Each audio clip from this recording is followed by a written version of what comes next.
Chào mừng tất cả các cô chú và anh chị đã quay trở lại với channel của em trong buổi chiều ngày hôm nay. Hôm nay bên em xả chiếc xe này cho quý anh chị và cô chú lấy về tập chạy ha, tập chạy tập lái nha.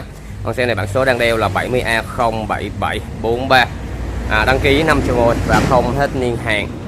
Xe này đặc biệt một cái là cầu sau, máy móc thì rất là ok. Tên em nói là Nissan sản xuất năm 1987.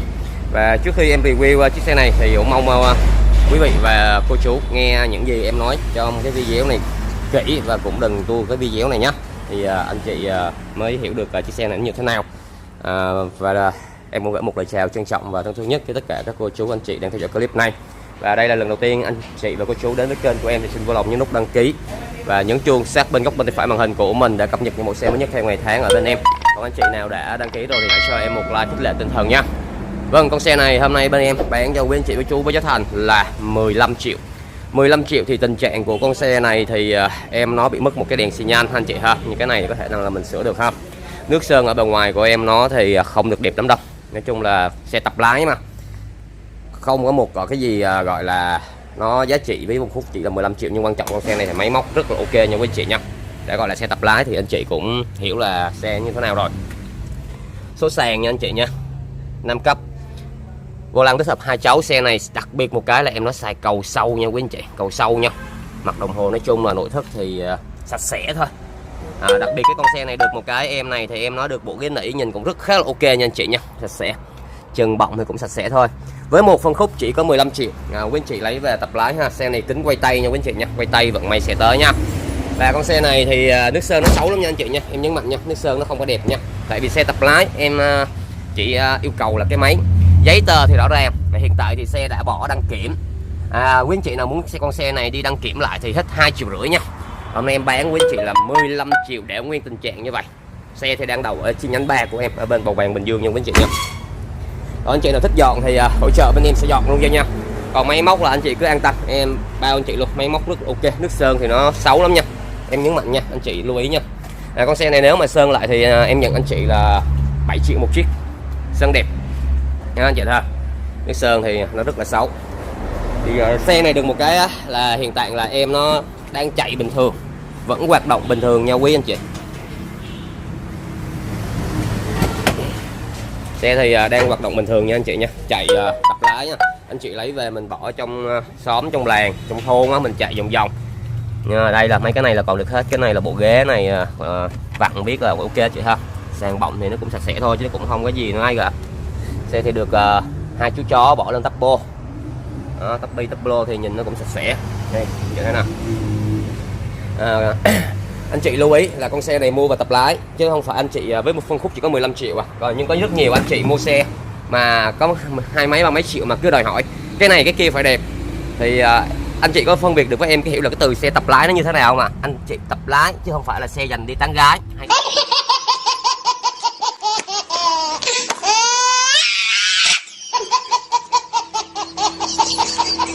hay là xe đi chơi ha anh chị ha.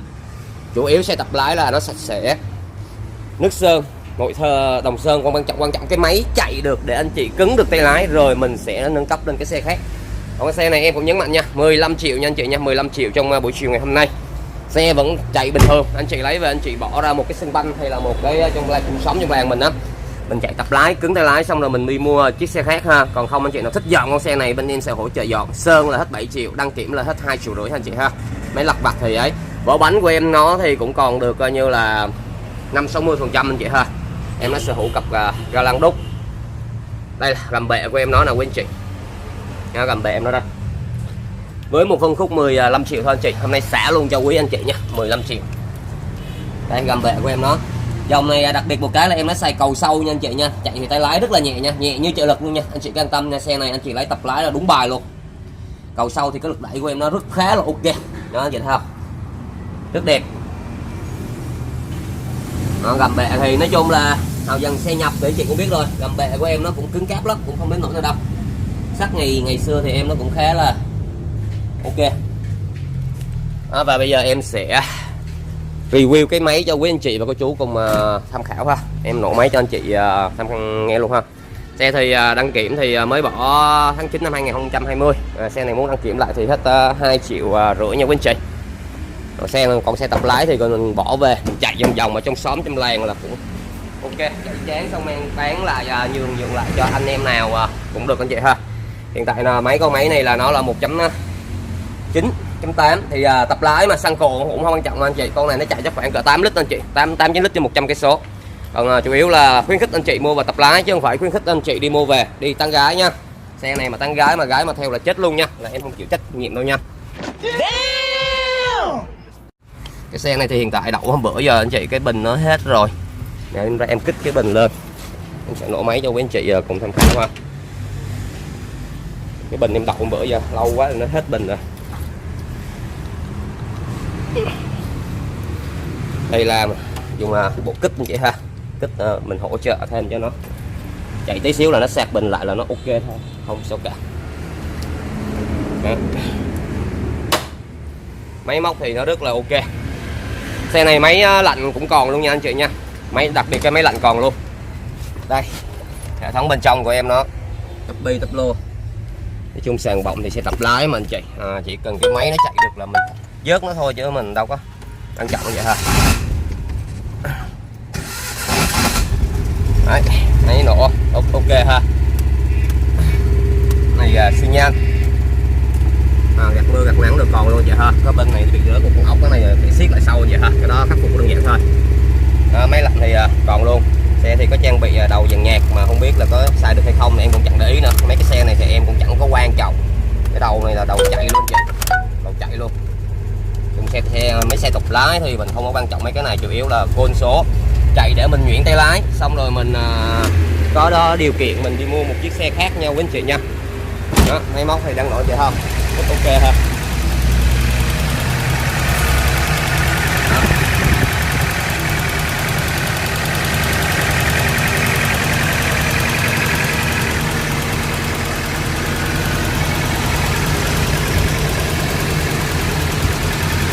Đó, một cái form xe với giá thành tập lái anh chị sẽ lấy chỉ có 15 triệu thôi, 15 triệu cho chiếc xe này thôi.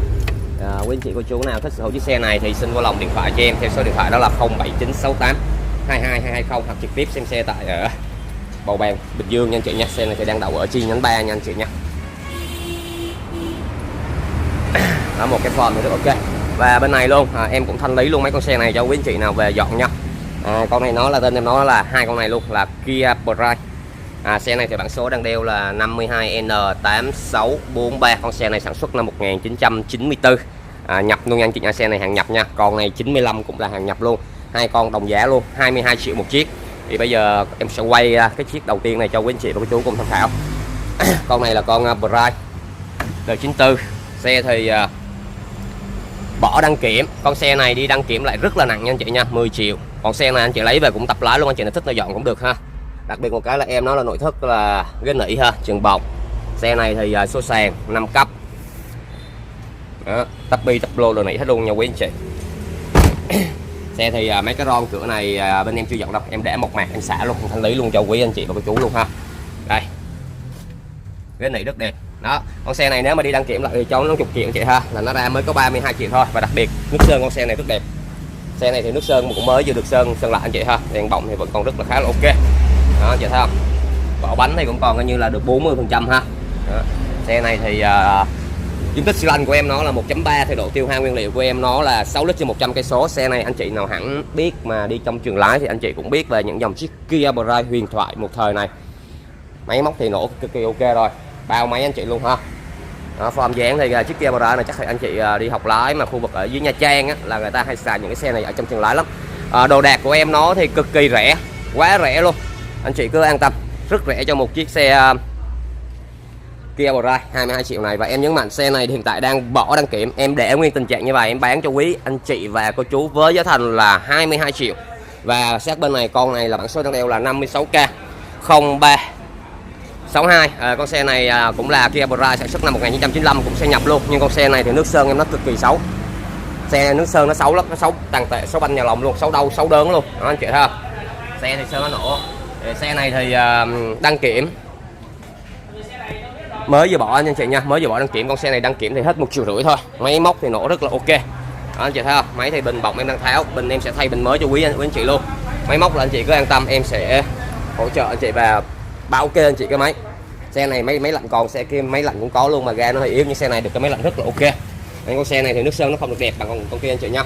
Đó, nó xấu lắm, nước sơn nó xấu lắm, nhưng nội thất thì vẫn lại rất là đẹp. Đó, một phân khúc là chỉ có 22 triệu. Đó, 22 triệu cho một cặp luôn, một chiếc Pride. Bán hai đồng giá luôn. Đó, anh chị thấy không? Rất ok ha, quá đẹp luôn. Đó. Những con xe này là em bán xả cho quý anh chị về dọn tự dọn, còn anh chị nào không dọn nhưng những con xe này em nhấn mạnh là đang chạy bình thường nha quý anh chị nha. Anh chị nên nhớ là đang chạy bình thường nha, chứ không phải là xe nằm một chỗ gọi là bán dây chai nha anh chị nha. Anh chị nào thích lấy quăng một cái bãi đất trống, mình tập lái xong rồi mình dọn, hoặc là mình đổi những dòng xe này đó, mình đổi những chiếc xe đời cao hơn đó anh chị không. Thì con xe này bây giờ em đang review những cái xe phân khúc giá rẻ, thì em cũng không có lớn qua mấy cái xe này để anh chị mất tập trung đó. Còn mà Pride anh chị ha, anh chị nào thích sở hữu thì cứ vô lòng alo cho em để biết thêm chi tiết ha. 22 triệu một chiếc đó, xả luôn cho quý anh chị ha. Xe này thì nước sơn đẹp và sắp đây luôn, hôm nay em xả luôn con xe này luôn. Con này là con Toyota Corona, xả luôn cho quý anh chị với giá là 23 triệu ha. 23 triệu Toyota Corona. Con này nhập về năm 1991 nha quý anh chị nha. Xe này thì cũng bỏ đăng kiểm rồi. Xe này anh chị thích lấy đi đăng kiểm thì khoảng 4 triệu. Hôm nay với giá thành em xả luôn là 23 triệu chiếc Toyota Corona này. Tay lái trợ lực, kính bấm, máy móc ok, máy lạnh có, đồng sơn si, nội thất đẹp, sàn bọc 6D nha quý anh chị nha. Số sàn 5 cấp. Xe này thích hợp anh chị lấy vào tập lái luôn nha. Xe thì anh chị thích dọn sơ qua thì bên em sẽ hỗ trợ luôn. Cửa nẻo đóng rất khít. Nói chung con xe này nội thất thì rất sạch sẽ nha chị nha. Nước sơn của em nó cũng còn khá là ok. Với một phân khúc chỉ 23 triệu thôi. Anh chị lấy về chạy vòng chạy tập lái, xe rất là ok. Máy móc là em bao anh chị nha, anh chị cứ an tâm nha. Những cái dòng xe này tụi em đi mua thì em rất cần cái máy. Nội thất thì nước sơn con này rửa một cái một là sạch. Tắp lô của em nó rất là khá là đẹp hơn, nói chung là đẹp hơn những chiếc xe kia anh chị ha. Sàn bọc 6D sạch sẽ. Đó, anh chị nào là lấy con xe này thì về đi đăng kiểm là hết khoảng cỡ 4 triệu rưỡi nha anh chị nha. Dọn mấy cái lặt vặt thì nó không đáng kể đâu anh chị. Xe này giờ đi đăng kiểm thôi là chơi thôi là chạy thôi anh chị. Máy móc là bao anh chị chạy luôn. Cửa nẻo đóng rất khít, form dáng nhìn cũng khá là ok. Đó, đăng kiểm thì bỏ hồi tháng 7 năm 2020. Đó, quý anh chị thích sở hữu chiếc xe này xin vui lòng alo cho em nha.